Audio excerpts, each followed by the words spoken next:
Hello students. तो आज हम हमारी 4th यूनिट स्टार्ट करेंगे, दैट इज़ कम्युनिकेशन, यानी कि संचार। ठीक है। तो बिफोर वी स्टार्टिंग, सबसे पहले तो हम जो हमारा ऑफिशियल वेबसाइट पे जो सिलेबस दिया गया है वो सिलेबस देख लेते हैं कि उस सिलेबस में क्या क्या चीज़ें दी हुई हैं। ठीक है। तो सिलेबस में हमारे हैं meaning of communication, types of communication, verbal और नॉन वर्बल जो उसके टाइप्स होते हैं। ठीक है। Characteristics of communication, effective communication क्या होता है, प्रभावी संचार हम किसको कहते हैं, इंटरकल्चरल कम्युनिकेशन क्या होता है, ग्रुप कम्युनिकेशन किसे कहते हैं, क्लासरूम कम्युनिकेशन क्या होता है। ठीक है। Barrier of communication, barrier to effective communication, जो इफेक्टिव कम्युनिकेशन में जो बाधाएं आ जाती हैं वो क्या क्या होती हैं और उनको किस तरीके से हम कम कर सकते हैं या कैसे कैसे हटा सकते हैं। मास मीडिया एंड सोसाइटी, यानी कि मास कम्युनिकेशन क्या होता है और इसका मास कम्युनिकेशन मतलब जिसमें मीडिया का इन्वॉल्वेंस हो और उसका सोसाइटी पे क्या इम्पैक्ट होता है। तो ये है हमारा ऑफिशियल सिलेबस। ठीक है। अब हम क्या इसमें चीज़ें पढ़ेंगे वो मैं आपको बता देती हूँ। जो सिलेबस में लिखी हुई है वो सारी चीज़ें तो हम पढ़ेंगे ही, जैसे कि meaning of communication, nature of communication, characteristics of communication, है ना। इसके अलावा जो सिलेबस में नहीं लिखा है, जैसे प्रोसेस ऑफ कम्युनिकेशन सिलेबस में नहीं लिखा हुआ है, लेकिन ये हमारे एग्जाम के पॉइंट ऑफ व्यू से इम्पॉर्टेंट है क्योंकि इससे क्वेश्चंस बनते हैं। ठीक है। तो हम प्रोसेस ऑफ कम्युनिकेशन को भी पढ़ेंगे, हम क्लासिफिकेशन ऑफ कम्युनिकेशन भी पढ़ेंगे कि कौन सा वर्टिकल होता है, कौन सा हॉरिजॉन्टल होता है, कौन सा डायगोनल या क्रॉस सेक्शनल होता है। ठीक है। टाइप्स ऑफ कम्युनिकेशन देखेंगे, वर्बल और नॉन वर्बल जो होते हैं और इनके जो आगे फर्दर टाइप्स भी होते हैं। मीडियम क्या क्या होते हैं कम्युनिकेशन के, हम किन किन माध्यमों के द्वारा कम्युनिकेट कर पाते हैं। इफेक्टिव कम्युनिकेशन क्या होता है, क्योंकि जब हम संचार कर रहे हैं तो वो उसका इफेक्टिव होना, उसका प्रभावी होना बहुत इंपॉर्टेंट हो जाता है। ठीक है। तो इफेक्टिव कम्युनिकेशन होता क्या है आखिर, वो हम पढ़ेंगे और क्या ऐसी चीज़ें होती हैं जिनकी वजह से वो कम्युनिकेशन इफेक्टिव नहीं हो पाता है। जैसे उसमें बैरियर्स क्या क्या आ जाते हैं, क्या क्या बाधाएं आ जाती हैं, किनकी वजह से कम्युनिकेशन ब्रेक डाउन हो जाता है, टूट जाता है बीच में ही, या जो हम बात कहना चाहते हैं जो सेंडर और रिसीवर तक नहीं पहुंच पाती है। तो ऐसी किस किस तरीके की, कितने तरीके की बाधाएं होती हैं, क्या क्या बैरियर्स होते हैं वो हम देखेंगे। फिर मेथड्स ऑफ रिमूविंग बैरियर्स, उन बैरियर्स को कैसे हटाया जा सकता है या किस तरीके से उनको थोड़ा कम किया जा सकता है, वो मेथड्स हम देखेंगे। और मॉडल्स ऑफ कम्युनिकेशन देखेंगे कि कम्युनिकेशंस के मॉडल्स क्या क्या हैं, कितने तरीके के हैं और किस में कौन सा मॉडल आता है। जैसे लीनियर मॉडल में कौन कौन से आ जाते हैं, ट्रांजैक्शनल मॉडल कौन सा है, किस में फीडबैक का कॉन्सेप्ट है, किस में नहीं है, कौन सा सबसे पहले आया था, एरिस्टोटल का मॉडल कौन सा है। तो ये सारे मॉडल्स हम पढ़ेंगे। फिर हम देखेंगे नेटवर्क्स ऑफ कम्युनिकेशन, कम्युनिकेशन के नेटवर्क्स कौन कौन से हैं, कौन सा फॉर्मल है, कौन सा इनफॉर्मल है ना। तो और लास्ट में हम कुछ फैक्ट्स देखेंगे, जो हमारे जो स्टैटिक पार्ट है हमारा, जो रटने वाली जो चीज़ें हैं, जो फैक्चुअल इन्फॉर्मेशन है, वो हम लास्ट में देखेंगे। ठीक है। तो सबसे पहले हम देख लेते हैं कम्युनिकेशन का मतलब क्या होता है, मीनिंग ऑफ कम्युनिकेशन क्या है। ठीक है। तो देखिए, कम्युनिकेशन का सिंपल मीनिंग ये है कि कोई एक बात, कोई विचार या कोई आइडिया या कोई इन्फॉर्मेशन जो मेरे दिमाग में है वो मैं किसी और को किस तरीके से बता पा रही हूँ। ठीक है। कोई भी जैसे यहाँ लिखा है ना, शेयरिंग ऑफ इंफॉर्मेशन और आइडियाज़ क्या है, कम्युनिकेशन। किसी इन्फॉर्मेशन को या किसी आइडिया को, किसी विचार को किसी और दूसरे इंसान को शेयर करना ही कम्युनिकेशन है। ठीक है। आप अपनी बात किसी और को बताते हो ना, चाहे वो किसी भी तरीके से बताई जाए, वो बोल के बताई जाए, लिख के बताई जाए, मैसेज के थ्रू बताई जाए, है ना, या मैसेज में भी एक आजकल इमोजीज या सिंबल्स का जो है तो उस तरीके से बताई जाए, है ना। तो मतलब किसी एक बात को दूसरे इंसान को बताना वो कम्युनिकेशन है। ये इसका सिंपल मीनिंग है। वैसे तो इसके लिए बहुत सारे विद्वानों ने, बहुत सारे स्कॉलर्स ने अलग अलग डेफिनेशंस दिए, पर वो एग्जाम के पॉइंट ऑफ व्यू से रेलेवेंट नहीं है तो हम उस पर बात नहीं करेंगे। ठीक है। The term communication is driven from the the term communication is derived from the Latin word communis or communicare which means to make common। मतलब जो कम्युनिकेशन जो शब्द हैं वो लैटिन भाषा के 2 शब्दों से निकल कर आया है, जो कि है कम्युनिस और कम्युनिकेयर। ठीक है, देखिए जो इंग्लिश के जो भी वर्ड्स होते हैं ना, ज़्यादातर वर्ड्स वो लैटिन शब्दों से मिलके ही बने होते हैं। जो हिंदी के जैसे हमारे जो शब्द हैं वो ज़्यादातर संस्कृत भाषा से निकल के बने हैं, वैसे ही इंग्लिश में ज़्यादातर वर्ड लैटिन भाषा से निकल के बने हैं। इससे क्वेश्चन तो नहीं आते हैं, पर थोड़ा हमें बेसिक्स पता होना चाहिए। कम्युनिकेशन के जो मीनिंग से बहुत ज़्यादा क्वेश्चन नहीं आते हैं, है ना।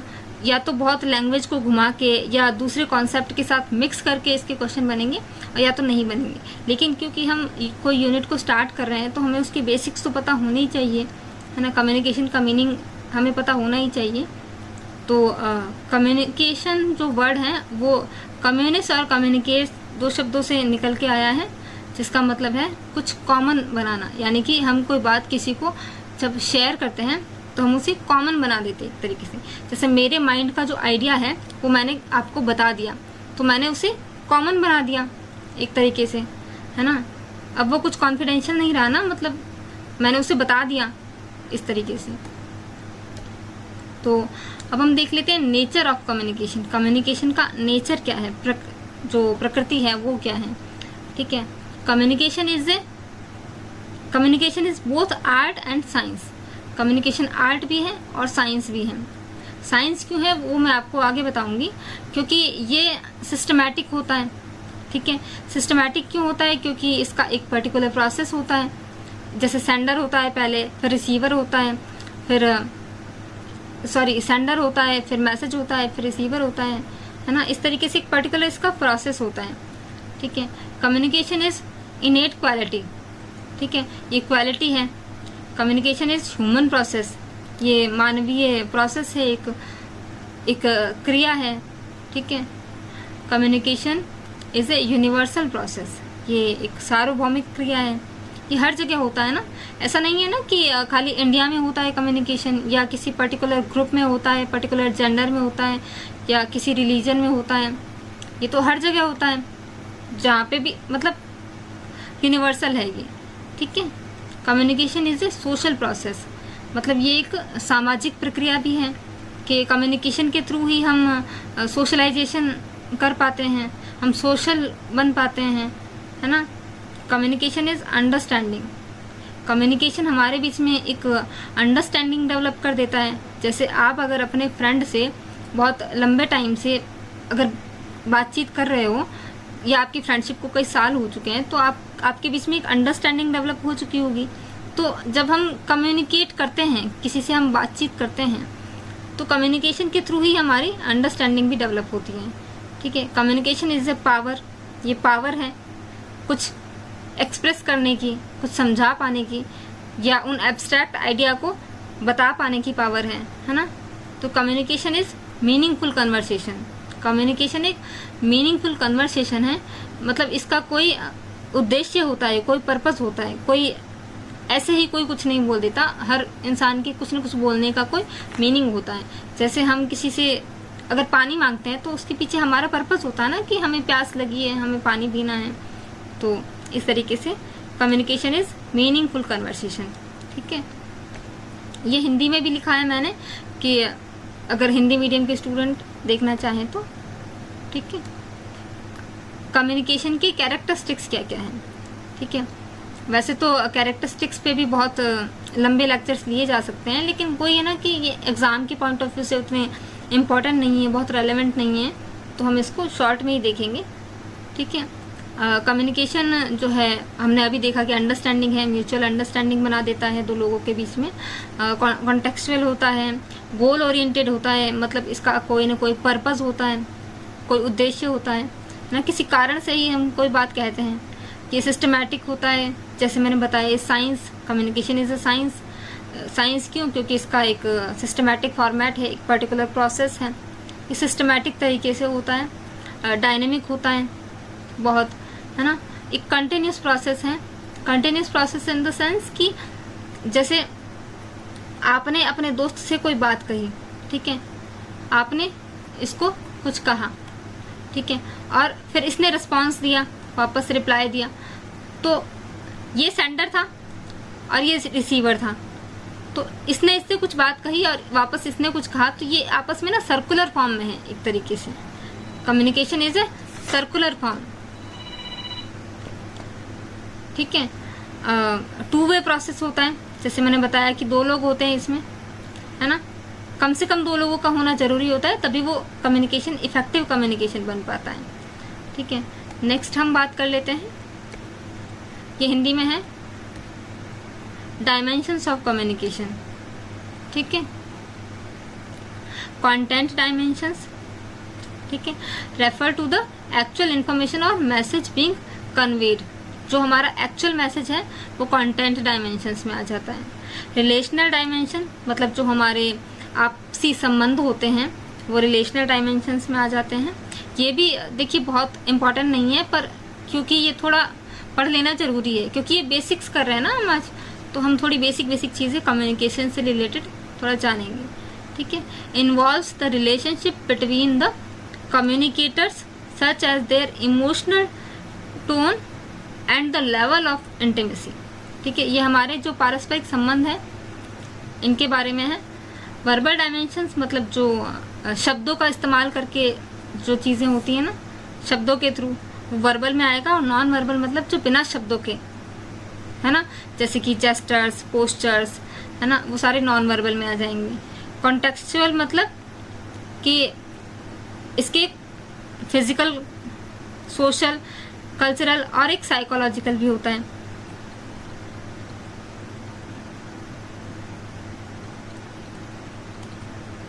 साइकोलॉजिकल, है ना, तो अलग अलग डायमेंशंस होते हैं इसके, ठीक है। नेक्स्ट हम देख लेते, ये हिंदी में है। आप डायमेंशंस मतलब आयाम, अलग अलग जो आयाम होते हैं, संबंध परक आयाम या मौखिक आयाम। देखिए वर्बल का मतलब मौखिक नहीं है, यहाँ पे ये ट्रांसलेशन गलत है। वर्बल का मतलब होता है शाब्दिक और गैर शाब्दिक। मौखिक और गैर मौखिक का मतलब तो हो गया लिखित, पर ये गैर नॉन वर्बल का मतलब लिखित नहीं होता है। वर्बल का मतलब जिसमें शब्दों का इस्तेमाल हो। शब्दों का इस्तेमाल हम बोल के भी कर सकते हैं, हम लिख के भी कर सकते हैं, तो वो वर्बल में आएगा। और जहाँ पे शब्दों का इस्तेमाल नहीं होता है, चाहे वो लिख के हो चाहे वो बिना लिखे, मतलब लिख के कैसे, साइंस जो सिंबल्स होते हैं वो लिखे हुए, या पिक्चर्स जो होती हैं वो नॉन वर्बल में आएंगी, ठीक है। तो वर्बल और नॉन वर्बल का मतलब शाब्दिक और अशाब्दिक होता है, ठीक है। तो नेक्स्ट है प्रोसेस ऑफ कम्युनिकेशन। कम्युनिकेशन की जो संचार की जो प्रक्रिया है वो क्या होती है। तो देखिए इसमें सबसे पहले आता है सेंडर। सेंडर मतलब जो जिसके दिमाग में कोई आइडिया है या जो कोई बात कहना चाह रहा है, किसी को कुछ शेयर करना चाह रहा है या कोई इन्फॉर्मेशन किसी को बताना चाह रहा है, वो होता है सेंडर, जो स्टार्ट करता है कन्वर्सेशन को। इसको सोर्स भी बोलते हैं, ठीक है। जो सेंडर है वो अपने, उसके दिमाग में कोई आइडिया है, ठीक है, आइडिया को वो इनकोड करता है, मतलब आइडिया को वो एक तरीके से, उसको जिस तरीके से बोलना है, अगर उसको बोलना है तो वो लैंग्वेज में उसको इनकोड करेगा, लिखना है तो वो उसको लिखेगा, मतलब लैंग्वेज में इनकोड करेगा। और अगर इसको नॉन वर्बल तरीके से कम्युनिकेट करना है तो वो उसको कन्वर्ट करेगा ना, कि मुझे किस तरीके से हाव भाव देने हैं या किसी को इधर बुलाना है तो किस तरीके से मुझे इशारा करना है, तो वो इनकोडिंग करेगा पहले, ठीक है। फिर आता है मैसेज, कि इनकोडिंग के बाद आपका मैसेज बनता है कि हमें बोलना था या लिखना था तो हमने लिख दिया, तो जो लिखा वो हमारा मैसेज, ठीक है। फिर आता है चैनल, कि हम किस चैनल के थ्रू या किस माध्यम के थ्रू, मीडिया मतलब माध्यम, हम किस तरीके से, किस माध्यम के थ्रू सामने वाले तक अपनी बात को पहुंचाएंगे। जैसे हम किसी को मैसेज करते हैं तो जो फ़ोन है या जो इंटरनेट है वो हमारा मीडियम बन जाता है, ठीक है। फिर आता है डिकोडिंग। देखिए इसमें ना रिसीवर, एक सेकेंड, ये रिसीवर जो है ना, ये रिसीवर बाद में आएगा। बहुत लोगों को कंफ्यूजन होता है कि रिसीवर पहले आना चाहिए, डिकोडिंग बाद में आना चाहिए, पर ये ऐसा ही है, पहले डिकोडिंग होगा, मैसेज को पहले डिकोड किया जाएगा, फिर वो रिसीवर तक पहुंचेगा, ठीक है। और रिसीवर जो वापस से जो फीडबैक देता है ना, जो रिस्पॉन्स रिसीवर देता है, ठीक है, उसको बोलता है फीडबैक। तो जब रिसीवर रिस्पॉन्स दे रहा है तो वो बन गया सेंडर वापस से, और जो सेंडर था वो रिसीवर बन गया, क्योंकि वो सुन रहा है बात को। जैसे एक इंसान दूसरे इंसान को कुछ बता रहा है तो वो पहले सेंडर था और ये रिसीवर था, ठीक है। अब जब दूसरे इंसान ने वापस बोलना शुरू किया तो वो बन गया सेंडर और पहला वाला बन गया रिसीवर। तो इस तरीके से ये मैंने बताया ना सर्कुलर फॉर्म में है, ठीक है। मतलब ये कंटिन्यूअस प्रोसेस है जो हमेशा चलता रहता है इस तरीके से, ठीक है। और यहाँ पे नॉइस का भी एक कॉन्सेप्ट है कि नॉइस, इसमें नॉइस होती है हर जगह, ठीक है। तो नेक्स्ट हमारा है टाइप्स ऑफ कम्युनिकेशन, कि कम्युनिकेशन के कितने टाइप्स हैं। तो मोस्टली कम्युनिकेशन के 2 टाइप हैं, वर्बल और नॉन वर्बल। वर्बल का मतलब होता है जिसमें हम शब्दों का इस्तेमाल करते हैं, है ना, वो चाहे ओरल हो या रिटर्न हो। मतलब हम बोल के भी शब्दों का इस्तेमाल कर सकते हैं, हम लिख के भी कर सकते हैं। जैसे यहाँ पे मैं दोनों ही तरीके के वर्बल कम्युनिकेशन का यूज़ कर रही हूँ, ठीक है।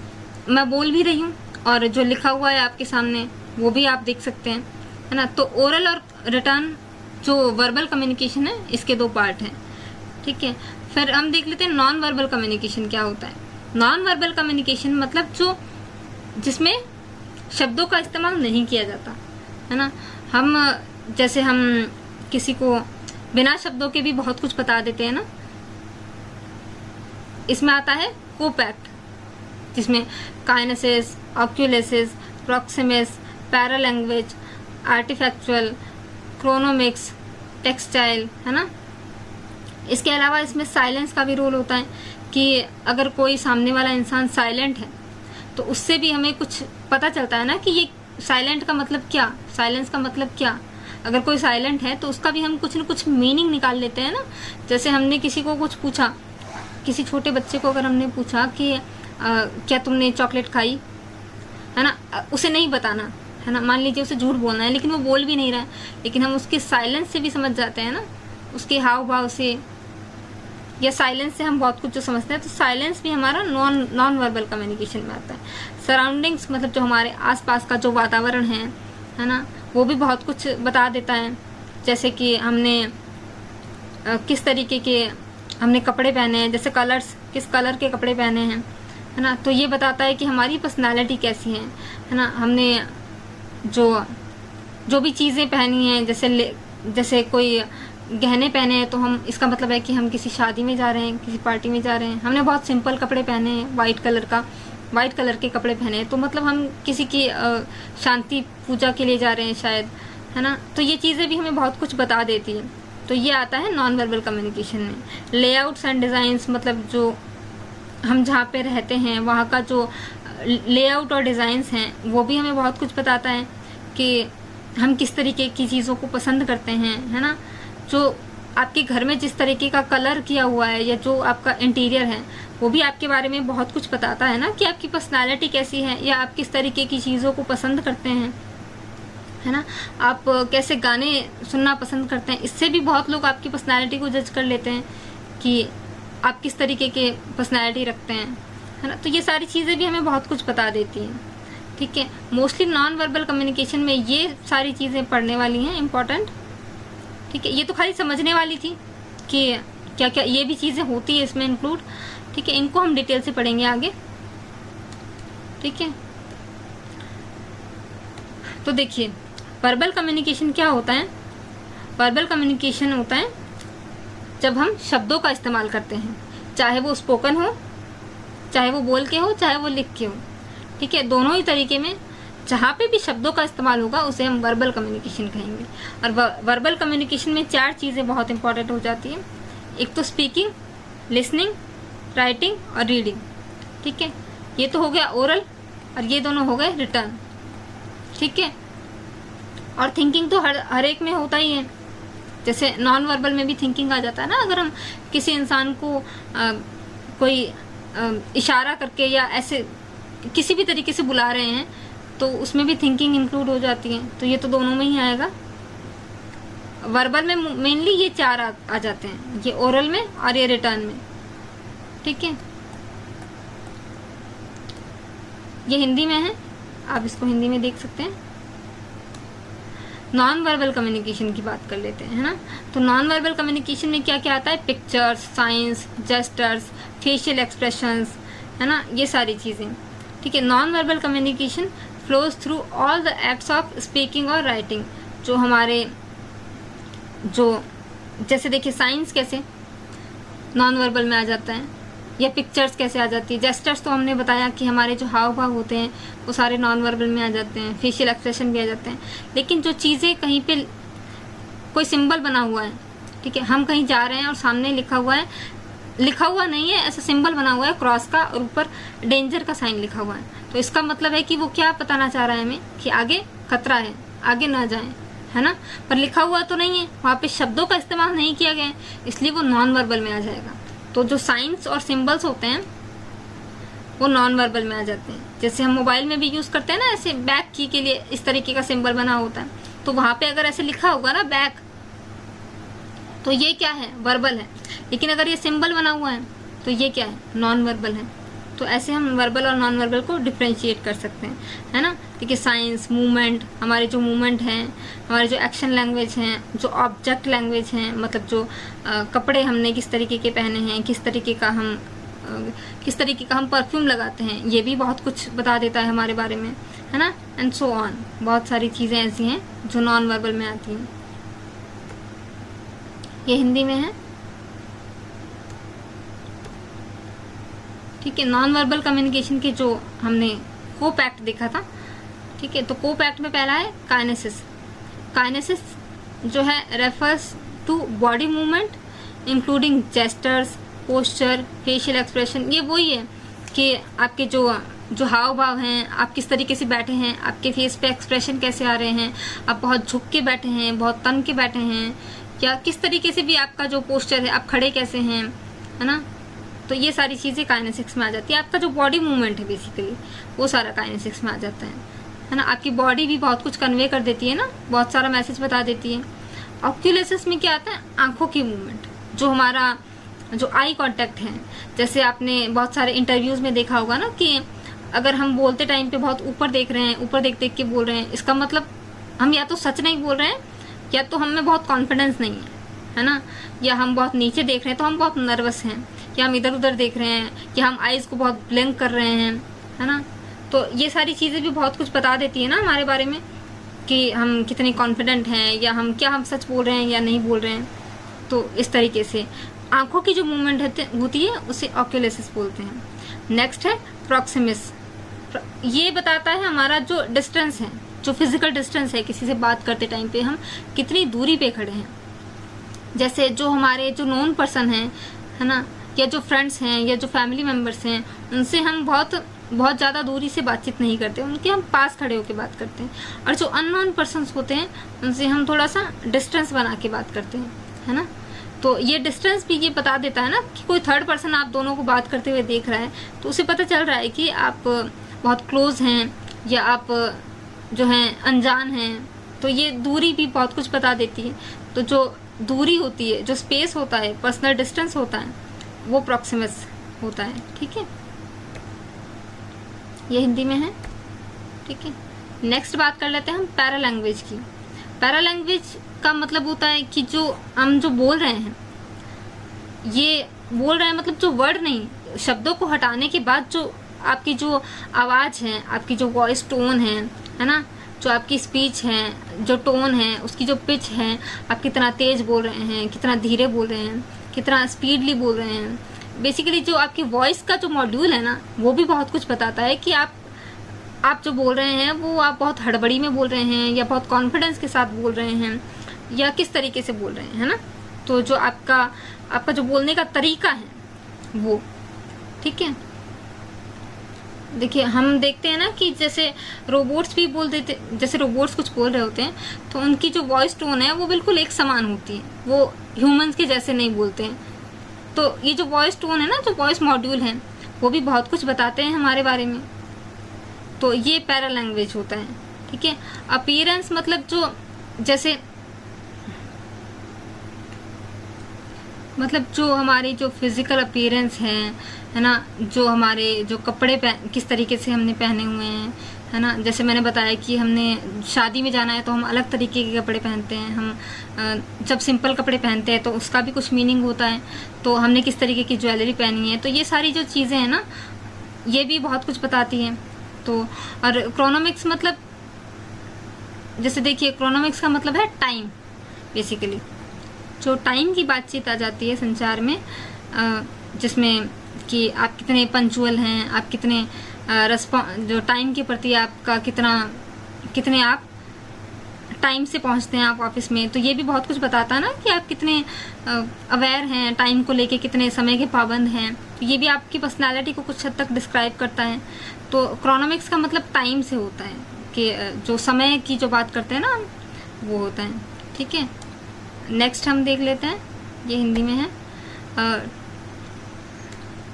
टेक्सटाइल यानी हैप्टिक्स भी इसको बोल देते हैं, कि इसमें जो टच होता है ना, कि हमारा जो हम किसी से बात करते टाइम हम किसी को किस तरीके से टच करते हैं, है ना, तो वो भी बहुत कुछ कम्युनिकेट करता है। जैसे हम किसी के पैर छू के उसको टच करते हैं, पैर छूते हैं तो हम उसका मतलब भी होता है कुछ, या कोई हमें आशीर्वाद देते हैं बड़े, तो वो एक अलग तरीके का टच होता है। तो इस तरीके से जैसे हैंडशेक करना हो गया, है ना, हग करना, या फिर अलग अलग तरीके के जो टच होते हैं वो भी बहुत कुछ बताते हैं। तो ये टच की बात करता है। ठीक है, ये हमारी फैक्चुअल इन्फॉर्मेशन है कुछ, कि जो हम शब्दों का इस्तेमाल करते हैं वो जो हमारा इफेक्टिव कम्युनिकेशन में सिर्फ 7% का ही योगदान देता है। ओनली 7% ही जो हम बात कह रहे हैं उसमें शब्दों की इम्पोर्टेंस सिर्फ 7% तक होती है। 7% तक ही आपके शब्द आपके कम्युनिकेशन को इफेक्टिव बना पाते हैं। ठीक है, पैरा लैंग्वेज कितना बना पाता है? 38%।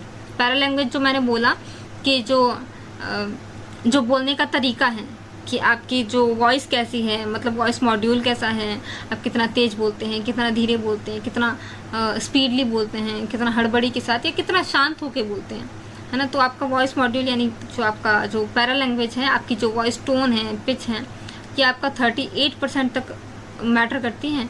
और जो नॉन वर्बल कम्युनिकेशन है, जो मतलब जो एक्सप्रेशन है आपके, या जो एक्शन है, जो बॉडी मूवमेंट्स हैं, है ना, ये 55% तक मैटर करते हैं। किसी भी कम्युनिकेशन को इफेक्टिव बनाने के लिए शब्दों का इस्तेमाल सिर्फ 7% का ही होता है, बाकी नॉन वर्बल का होता है 55%। तभी तो कहते हैं ना कि नॉन वर्बल कम्युनिकेशन को ज़्यादा भरोसेमंद माना जाता है।